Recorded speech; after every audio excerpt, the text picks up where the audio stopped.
man who had it all lost everything in his 30s. He became homeless and was forced to live under a bridge. One day he met an innocent kid who changed his perspective about life. The kid taught him what true wealth is. This is their story. Mark was a successful businessman. He owned a beautiful house, drove a nice car, and had money in the bank. He had everything he ever wanted. Or so he thought. But one day his business partner betrayed him and took everything he had worked for. Mark was devastated. He couldn't believe that someone he trusted would do this to him. And then he found himself homeless, having to sleep under a bridge. He walked the streets, desperate for food and money. People looked at him with disgust and some even threw things at him. No one wanted to help. They just wanted him out of sight. He was dirty and stunk of sweat and despair. His once neatly trimmed beard now grew wild and his hair was matted with dirt. He looked like a wild man. As days turned into weeks, his hope began to fade.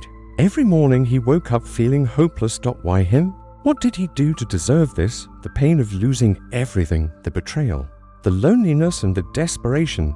It all became too much for him.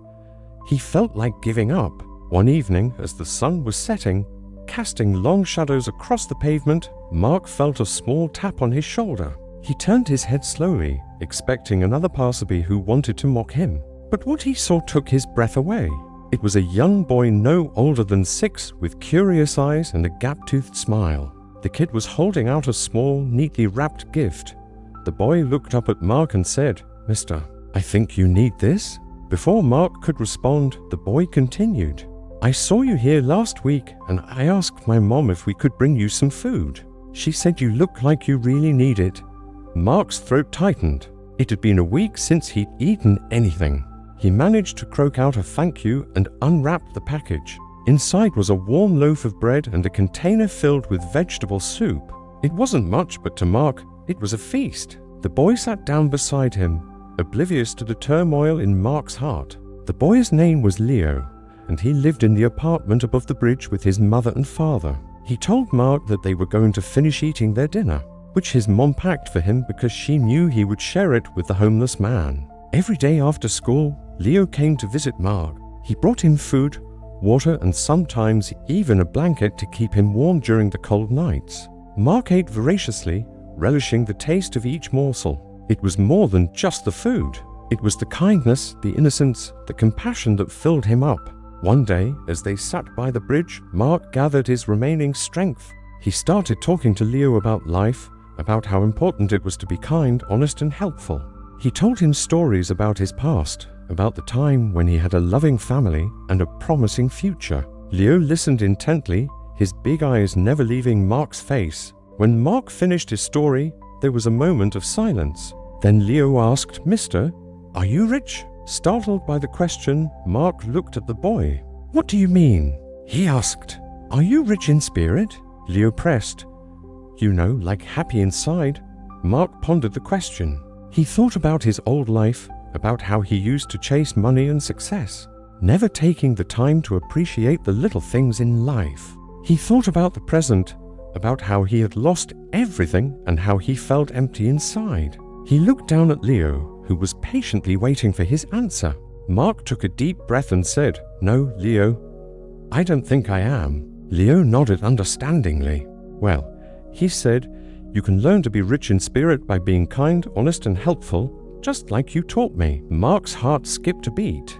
He realized that Leo was right. Being rich in spirit meant being content with what you have, being grateful for every blessing, big or small, and helping others without expecting anything in return. He had everything he needed right here, right now. He had a friend who cared for him, a reason to get up every morning, and a new purpose in life. From that day on, Mark started volunteering at a local soup kitchen. He helped serve meals to the needy and talked to those who were down on their luck, sharing his story and offering words of encouragement. He also started visiting old people in nursing homes, playing chess with them and listening to their stories. He didn't have much money, but he had something more valuable: his time, his attention, his love. He realized that these were the things that truly mattered. One day, as Mark was serving soup to a group of homeless people, he saw a familiar face. It was Leo. He was older now, but he still had that same gap-toothed grin. "Leo," Mark exclaimed. "What are you doing here?" "I'm helping out, mister," Leo replied. "I want to be rich in spirit, just like you taught me." Mark felt a surge of pride. He looked at the people around him, the volunteers, the donors, the recipients, and he realized that they were all part of something bigger than themselves. They were a community, a family, a team, all working together to make a difference in the world. In that moment, he knew he wasn't just serving soup. He was serving hope. He was serving dignity. He was serving love. And it made him feel rich in spirit. Mark continued his work, helping others and making a difference in their lives. He didn't have much money, but he didn't need it. He had something more valuable, a sense of purpose, a sense of belonging, and most importantly, a sense of self-worth. He had learned that true wealth wasn't about material possessions or financial status. It was about being rich in spirit, about living a life of kindness, honesty, and service to others. Years went by and Mark grew older, but his spirit remained young, thanks to the lessons he learned from an innocent kid who taught him what true wealth is. One day, while Mark was distributing food at the soup kitchen, he heard a loud commotion outside. People were running and screaming. He rushed to the window and saw a large crowd gathered in the street. Curious, Mark stepped outside to investigate. As he joined the crowd, he heard a voice booming over a loudspeaker. "Ladies and gentlemen, boys and girls, I present to you the world-famous Bubble Man." Mark turned to see a man dressed in a colorful costume juggling and popping balloons. But it was the next act that caught his attention. A young man, no older than 25, confidently strolled onto the makeshift stage. He looked familiar, but Mark couldn't place him. The young man adjusted his clothes and addressed the audience. "Hello, everyone. I have a question for you. What is the meaning of life?" The crowd remained silent. No one had an answer. The young man continued, "I ask this because I too have searched for the answer for many years. I tried everything: fame, fortune, power, pleasure, but nothing brought me lasting happiness. I was lost and directionless until I met a wise homeless man who taught me the true meaning of life." He paused and Mark's heart raced. Could this be him? Was the young man talking about him? The crowd leaned in, eager to hear the rest of the story. The young man continued, "The homeless man taught me that the meaning of life is to help others to make a difference in the world, no matter how small. He taught me that true happiness comes not from what we receive, but from what we give." The young man removed his hood, revealing Leo. Mark gasped. All these years, he had never forgotten the valuable lesson he had learned from this young boy. Now, looking at Leo as an adult sharing the same message with the world, Mark felt a surge of pride and gratitude.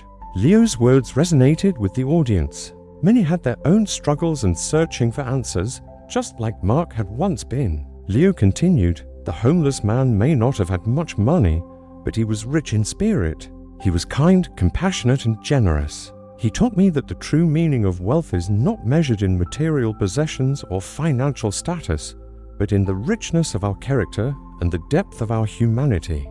As Leo spoke, Mark noticed tears welling up in the eyes of many in the crowd. They, too, had found solace and meaning in helping others. Mark approached Leo after the performance and embraced him tightly. "You haven't changed one bit," Mark said with a smile. "You're still the same kind-hearted boy I knew all those years ago." Leo returned the hug. "Thank you, mister," he said. "You taught me so much. If it weren't for you, I wouldn't be here today." Mark shook his head. "No, Leo, you were the one who taught me the true meaning of wealth. You showed me that happiness is not a destination, but a way of life. A life filled with kindness, compassion, and service to others." They stood there hugging each other, two old friends reunited by the bonds of friendship and purpose. And as the sun set over the horizon, they knew that their journey together had just begun. If you believe the story is worth your time, please like, comment, and subscribe.